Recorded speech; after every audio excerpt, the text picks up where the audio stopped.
Bugun biz yuz uchun yangi niqob o'rganamiz. Buning uchun bizga zaytun yog'i va bitta tuxum kerak bo'ladi.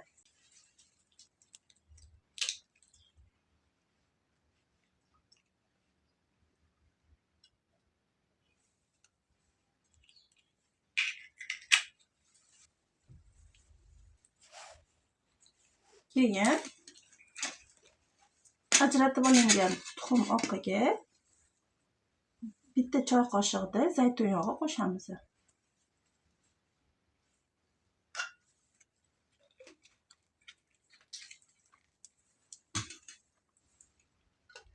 Tayyor massani yaxshilab aralashtirib, yuzimizga 15 daqiqa davomida surtamiz.